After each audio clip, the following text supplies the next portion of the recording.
history, compassion, promoting sustainability.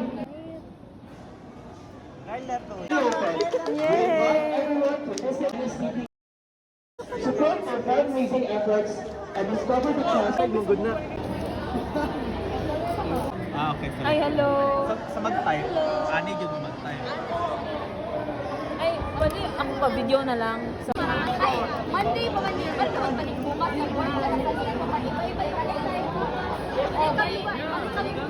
Magbabaan na yan. Para natin Thank you. Hello! Today is the first day of our NSTP resource mobilization, and at the same time, it is Duyog Day 1 for ASPAC.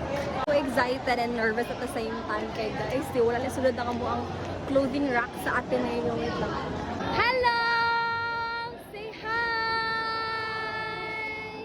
Carl Datoy, how does it feel to be back? Guys, happy na si Carl Datoy.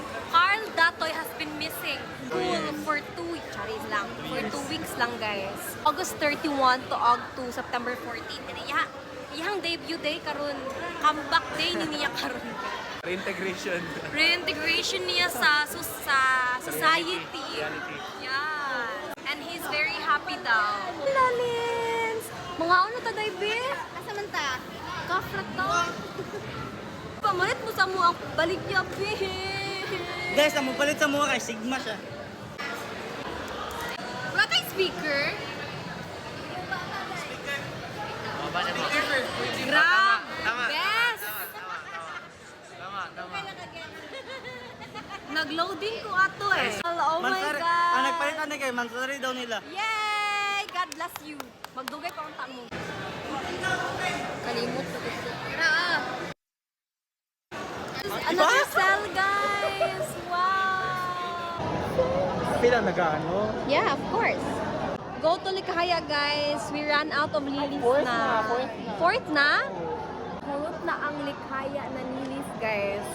It's our best selling na flowers. Na flower di ay. Isa ra di siya. What's your thanks so much? Yay! After sa resource mobilization for NSTP sa Arupe, I went to SO1 and then to Bapabani to prepare for Duyog, which is a lecture series for cultural threads, inclusions, and folk sensibilities together with Ateneo Muslim Society and Ateneo Lumad Students Organization. This was last September 15 and 17, guys, and I happened to host this event with Ate Ella on both days. And this is me practicing and holding on to my dear life kay wala ko ka-practice prior to that day kung unsa akong ipangiyamar dito sa stage. Oh my gosh! I'm having flashbacks that is Papa Penny, guys. Because I remember atong March, kapatakar ako giwit ani nga stage. Sabi nga nila, ang hindi marunong lumingon sa pinanggalingan ay hindi makararating sa paroroonan. That's why we are here today, so we can look back, understand, and appreciate our different cultures as a way of moving forward. Kaya naman, we invite everyone to listen attentively and keep an open heart and mind. Wow! Once again, magandang araw and thank you for being with us.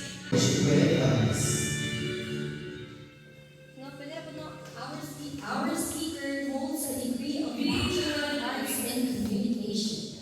She previously served as the Internal Vice President of Salam, the Ateneo Muslim Society from 2019 to 2022, and is a member of the Third Cabinet Muslim Foundation Incorporation. Yung sinasabi ng person, nakausap mo, and it's about really receiving their words, their tone, their meaning. And when we listen, we slow down. We stop performing and start connecting. And we give others the gift of being truly heard. Something especially many people from marginalized communities rarely experience. You have to keep that in mind, guys. And lastly is to listen. Naman na dyan ang Duyog Day Watch, guys. Collaboration mo siya. Kapak ako ba? Stress ka ayo sa pressure.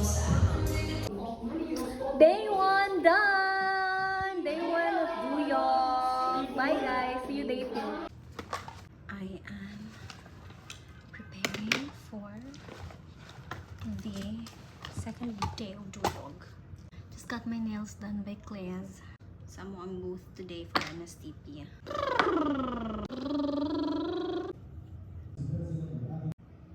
Please don't judge kung giunsa na ko ng pagmugna-mugna akong mascara diha. Kay layo jud kaayo ang samin sa Finod and nipis kaya akong pilok. It's so hard for me na magbutang og mascara.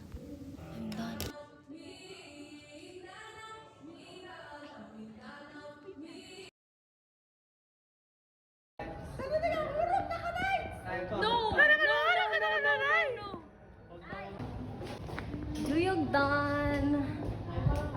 Wait lang.